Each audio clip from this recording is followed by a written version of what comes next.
शांति। मैं फरिश्ता सो देवता आत्मा हूँ। मुझ आत्मा से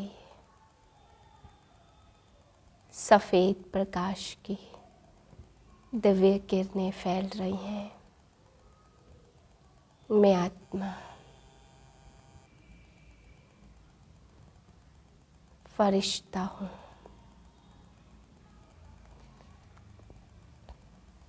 चौदह 9/2023 के महावाक्य हैं। मीठे बच्चे, याद के अभ्यास को सहज बनाने के लिए कभी बाप को बाप के रूप में, कभी टीचर के रूप में, कभी सतगुरु के रूप में याद करो। प्रश्न है, तुम बच्चों को अभी सारे विश्व में कौन सा ढिंडोरा पिटवाना है? उत्तर है, अब ढिंडोरा पिटवाओ कि सुख की दुनिया स्वर्ग का रचयिता स्वयं राजयोग सिखलाने आया हुआ है। वो बच्चों के लिए हथेली पर बहिश्त लेकर आया, इसलिए राजयोग सीखो।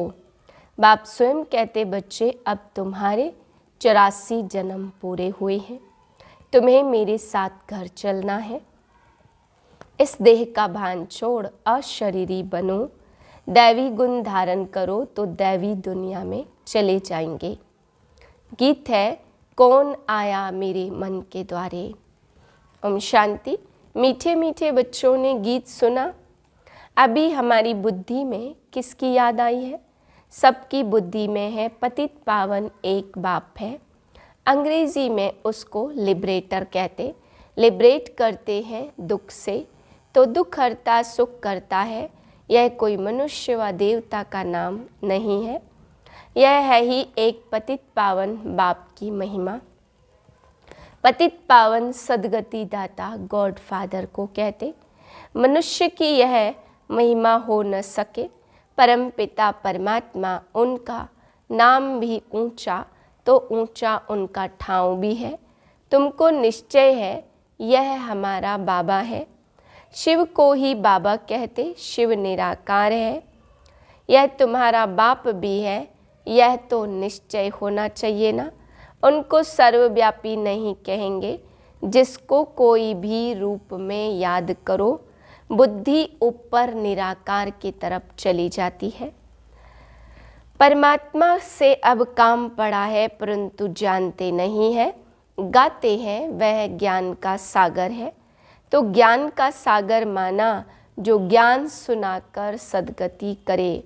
लक्ष्मी नारायण को यह ज्ञान नहीं है। ज्ञान वह है जो ज्ञान सागर से मिले, इसलिए शास्त्रों में भी ज्ञान नहीं है। ज्ञान सागर को ही मनुष्य सृष्टि का बीज रूप कहते। बाप क्रिएटर है, वह है बेहद का बाप और सब है हद के बाप।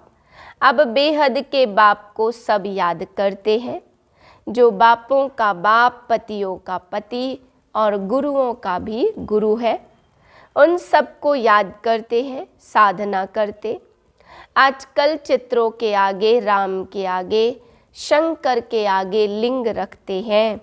हे निराकार ऊंचते ऊंच, अभी तो सब आत्माएं पतित हैं। 5000 वर्ष पहले देवी देवताओं का राज्य था, तो उस समय एक ही राज्य था, सुखधाम था। हेवन को सूक्ष्म वतन व मूल वतन तो नहीं कहेंगे। हेवन के अगेंस्ट है हेल। यह बुद्धि में रखना है। एक बेहद के बाप को ही याद करना है, उनसे स्वर्ग का वर्षा मिलता है। सतगुरु राजयोग सिखलाते, पावन दुनिया में ले जाते। एक की कितनी महिमा है, लक्ष्मी नारायण को यह महिमा दे नहीं सकते। एक ही निराकार बाप है, आत्माएं भी निराकार, जब शरीर से अलग है। बाप कहते, तुम अपना शरीर लेकर पार्ट बजाते हो, तुम कितने जन्म पार्ट बजाते हो यह भी जानते हो। ब्रह्मा का भी चोला है, तो सूक्ष्म वतन में भी चोला है। शरीर तो है ना, कहेंगे उसमें भी आत्मा है। ब्रह्मा विष्णु शंकर को भी सूक्ष्म शरीर है। मुझे कहते निराकार, तो बच्चों को समझाया, कोई को भी बोलो, तुमको तो दो बाप हैं, तुम्हारे बाप को भी दो बाप हैं। उस बेहद के बाप को याद करते, लौकिक बाप तो अनेक है, यह बेहद का बाप तो एक ही है। बाप भूल जाए तो टीचर याद पड़े, टीचर भूल जाए तो सतगुरु याद पड़े। बाप कहते भारत अभी पतित है, पहले पावन था, तो इतनी आत्माएं कहाँ निवास करती होंगी। मुक्ति धाम वानप्रस्थ अवस्था में मनुष्य बूढ़े होते तो वाणी से परे जाने के लिए गुरु की शरण लेते हैं, हमको निर्वाण धाम पहुँचावे, परंतु वह पहुँचा नहीं सकते। झाड़ को तो बढ़ना ही है, मुख्य पार्ट है भारत का। उसमें भी जो आदि सनातन देवी देवता धर्म के हैं वह 84 जन्म लेते हैं। आत्मा परमात्मा अलग रहे बहुकाल, तो हिसाब करना चाहिए। बहुकाल अर्थात जो पहले पहले इस सृष्टि पर पार्ट बजाने आते, बरोबर 84 जन्म उनके ही है। 84 का चक्र कहते, 84 लाख का चक्र नहीं कहते। तुम बच्चों को 84 का चक्र समझाया गया है, आगे नहीं जानते थे, इनसे पूछेंगे तो इनकी आत्मा भी जानती है ना। दो आत्माओं का राज भी समझाया है, दूसरी आत्मा प्रवेश कर सकती है, अशुद्ध आत्मा का भी प्रवेश हो सकता है, तो परम पिता परमात्मा भी आ सकते हैं। बाकी कहते मैं निराकार न आऊं तो राजयोग कैसे सिखलाऊं, मुझे ही ज्ञान सागर कहते। मनुष्य स्वर्ग की स्थापना तो नहीं करेंगे, बाप को ही कहा जाता हेविनली गॉड फादर। वैकुंठ की राजधानी एक तो नहीं है, श्री कृष्ण है नंबर 1 प्रिंस। कुमारी का बहुत मान होता, सगाई हो जाती, फिर भल पवित्र रहते, फिर भी युगल तो हो गए ना। फिर कुमारी का नाम बदल जाता, बच्चा पैदा हुआ तब कहेंगे माता पिता, शादी के बाद समझेंगे यह माता पिता है। अंडरस्टूड है ना कि संतान भी होगी, फिर उनको कुमार कुमारी नहीं कहेंगे। तुम बच्चे जानते हो अभी श्री कृष्णपुरी स्थापन हो रही है, वहाँ एक ही देवता धर्म है, बाकी हर एक धर्म का शास्त्र भी अलग अलग होता है। कहते हैं फलाने का धर्म शास्त्र यह है, हम फलाने धर्म अथवा मठ में जाते हैं, आत्माओं को आकर अपना पार्ट बजाना है।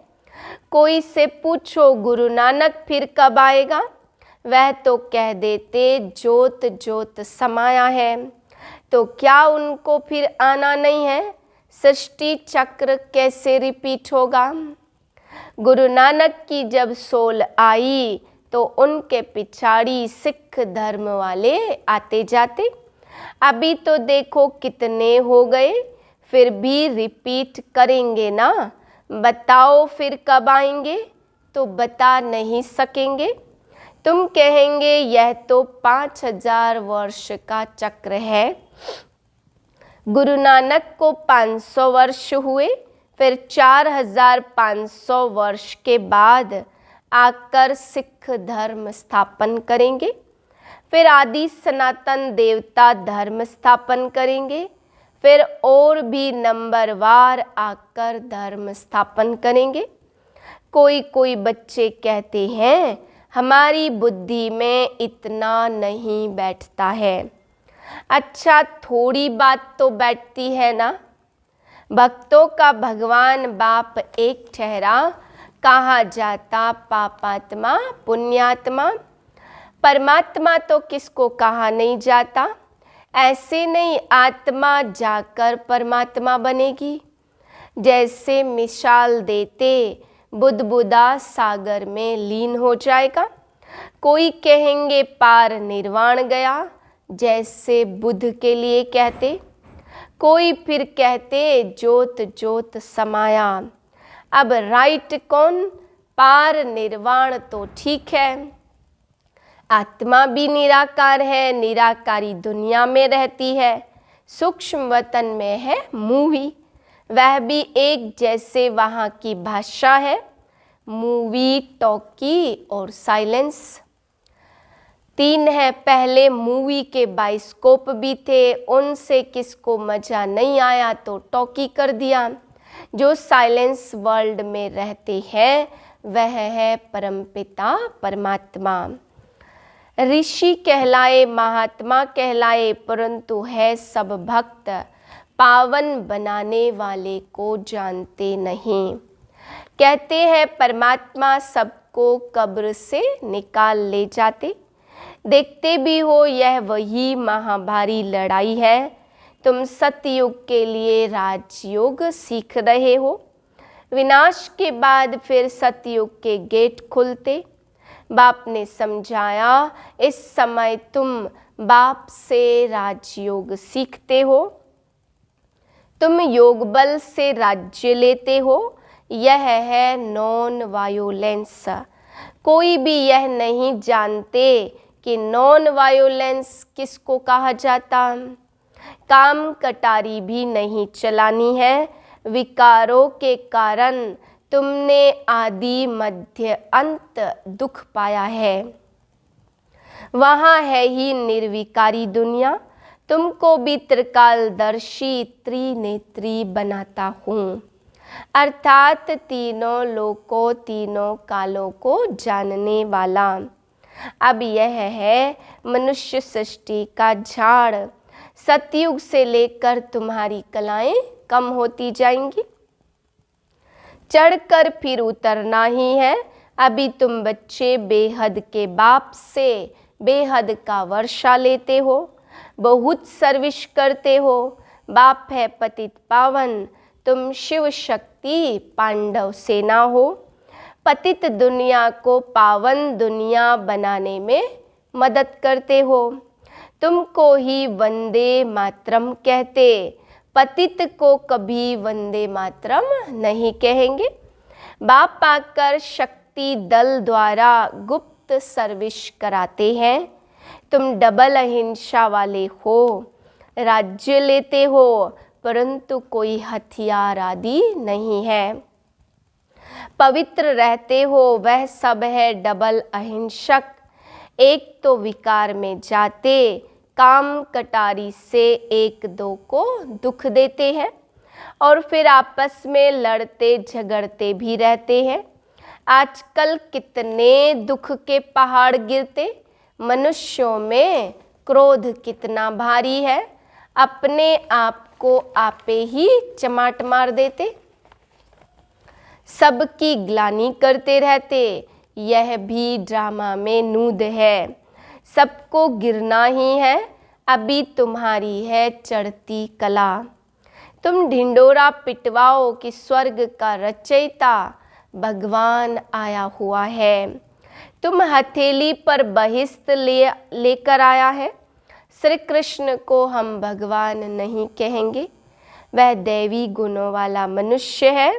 दैवी गुणवान और आसुरी गुणवान मनुष्य ही बनते हैं। तो बाप बैठ समझाते, तुम बाप को क्यों भूलते हो? घड़ी घड़ी मुझे याद करो। तुम्हारे 84 जन्म पूरे हुए, फिर भी तुम घड़ी घड़ी भूल जाते हो। देह अभिमान छोड़ अपने को अशरीरी समझो। अच्छा, मात पिता बाप दादा का मीठे मीठे सिक्के लदे बच्चों प्रति याद प्यार, गुड मॉर्निंग। रूहानी बाप की रूहानी बच्चों को नमस्ते। हम रूहानी बच्चों की रूहानी बाप को नमस्ते। धारणा के लिए पहली पॉइंट, बाप समान त्रिकालदर्शी त्रिनेत्री त्रिलोकीनाथ बनना है। बाप की महिमा में स्वयं को मास्टर बनाना है। दूसरी पॉइंट है डबल अहिंसक बनना है। किसी भी विकार के वशीभूत हिंसा नहीं करनी है। बाप का मददगार बन सबको पावन बनाने की सेवा करनी है। वरदान है ज्वाला रूप की याद द्वारा स्वयं को परिवर्तन कर ब्राह्मण से फरिश्ता, फरिश्ता सो देवता भव। जैसे अग्नि में कोई चीज़ डाली जाती तो नाम रूप गुण सब बदल जाता। ऐसे जब बाप के याद की लगन की अग्नि में पड़ते हो तो परिवर्तन हो जाते हो। मनुष्य से ब्राह्मण और फिर ब्राह्मण से फरिश्ता और फरिश्ता सो देवता बन जाते। जैसे कच्ची मिट्टी को सांचे में ढालकर आग में डालते तो ईंट बन जाती, ऐसे यह भी परिवर्तन हो जाता। इसलिए याद को ज्वाला रूप कहा जाता है। स्लोगन है शक्तिशाली आत्मा वह है जो जब चाहे तब शीतल स्वरूप और जब चाहे तब ज्वाला रूप धारण कर ले। ओम शांति।